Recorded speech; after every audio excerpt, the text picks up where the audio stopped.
मैं Meenakshi Sinha from keeping in touch with maths and Meenakshi NCERT के approved book के साथ आपके सामने प्रस्तुत हूँ।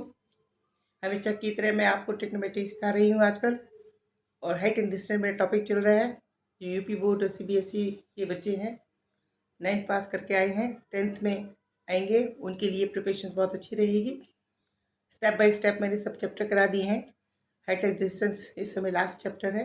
कुछ बच्चों ने मेरे से क्वेश्चन पूछे हैं, जो मैं क्वेश्चन बच्चे पूछते हैं उनको मैं सॉल्व करके एक वीडियो के थ्रू उन तक पहुंचाने की कोशिश करती हूँ।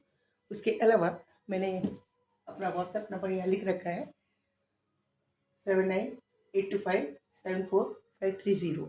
अगर किसी को कोई प्रॉब्लम आती है, वो मेरे यूट्यूब से नहीं समझ पाता है, तो इस व्हाट्सएप पे अपने क्वेश्चंस के अदर देन यूट्यूब वाले क्वेश्चंस भी अपनी फ़ोटो कॉपी करके उस पर भेज सकता है। मैं हैंड टू हैंड उसका सॉल्यूशन करके भेजूँगी। अच्छा, अब मैं क्वेश्चन स्टार्ट कर रही हूँ। किसी बच्चे ने क्वेश्चन पूछा है 9.1 एक्सरसाइज का, क्वेश्चन नंबर 10 है। हालांकि इसमें और भी क्वेश्चन अच्छे हैं जो मैं बाद में अगले वीडियो में करवाऊँगी। अभी बच्चे ने वो पूछे नहीं, क्योंकि ये बच्चे ने पूछा है आसान, लेकिन मैं फिर भी उसको बता रही हूँ, आप लोग के शायद काम में आए। नोट कीजिए, इसके अंदर एंगल ऑफ एलिवेशंस और एंगल ऑफ डिस्प्लेसमेंट का बहुत ज़रूरी समझना है। देखिए, क्वेश्चन है इस तरह से है। क्वेश्चन है, the two poles of equal height are standing opposite each other on the either side of the road which is 80 meter wide. अब आपको क्या है, एक रोड बनानी है। ये रोड है, ये 80 मीटर वाइड है। इसके दोनों तरफ दो पोल हैं ऑफ इक्वल हाइट। अगर इसकी हाइट h है, if the height of one pole is h, then the height of the another pole is also given to us equal to h as per the question, and the distance between these two poles is equal to the wideness of the road. This is 80 meter wide. From a point between them on the road, road पे एक point लेना है, फिर उस road के बीच, इन दोनों पोल के बीच में, the angle of elevation of the top of the poles are 60 and 30 respectively. It means road पे कोई भी पॉइंट लीजिए, not necessary to be taken in the middle of the road, anywhere we can take. यहाँ पे मान लीजिए P point ले लिया, इसको इससे जोड़ दीजिए। ये इस तरफ से ऐसे अगर देखता है तो एंगल ऑफ एलिवेशन ये हो जाएगा इसका। और ये जब यहाँ पे कोई खड़ा हुआ इंसान इसके टॉप को देखेगा तो एलिवेशन ये होगा।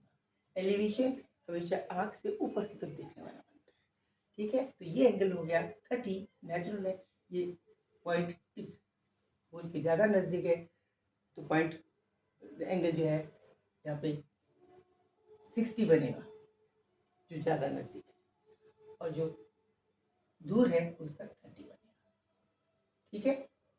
अब आप देखिए, इसका नाम हमने ए, पी तो बीच का पॉइंट है ही है, बी, सी, डी ये नाम रख दिया, ठीक है। अब ट्रायंगल हमें क्या निकालना है, we have to find the height of the pole and the distance between pole and point. जो पोल है यानी ये वाला डिस्टेंस, ये x मान लीजिए, ये y मान लीजिए, ये डिस्टेंस निकालने h निकाल ले। To find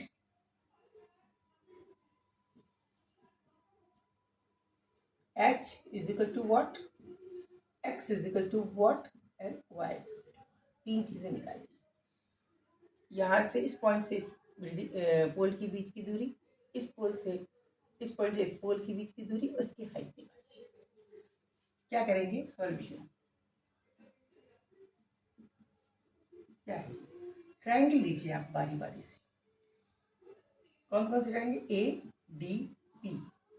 A D P triangle में हमें ये बेस है हमारे पास, जिसको हम लिख सकते हैं y, जो हमने मान लिया है, क्योंकि x plus y is equal to हमारा 80 है। इसी के हमने दो टुकड़े किए, ठीक है। तो this is y h, this is perpendicular, this is base. तो we can see that perpendicular DA upon base AP, that is tangent of 30। Tangent of 30 आ गया। टेंजेंट ऑफ 30 है तो टेंजेंट 30 की वैल्यू कितनी होती है? होती है 1/√3।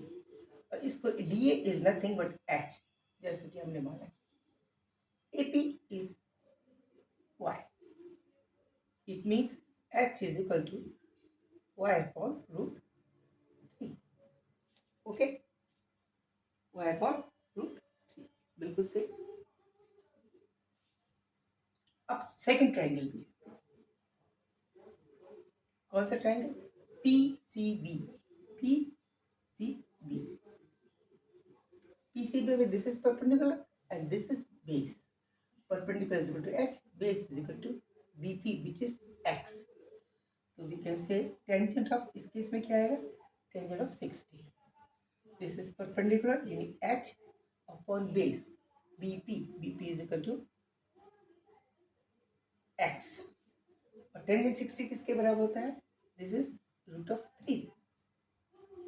ठीक है, तो X का मतलब है from here H is equal to X√3. These both are the value of H. We can put equal to each other.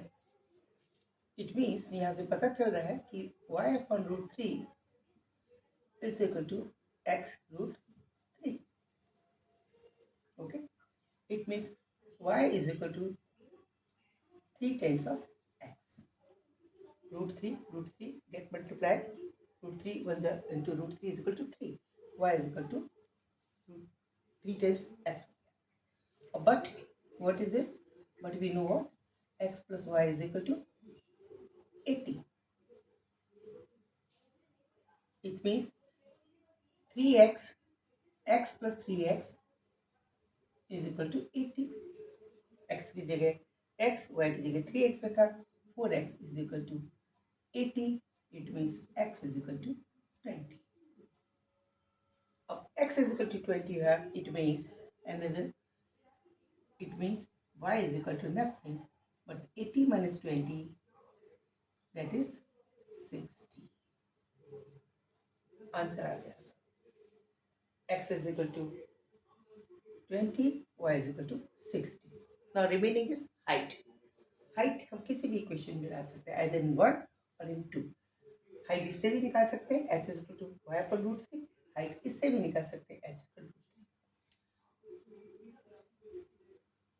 In second, h is equal to x√3, where x is equal to what? 20 is equal to 20√3.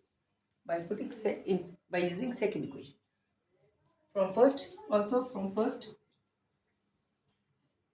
equation, h is equal to y/√3, that is 60/√3.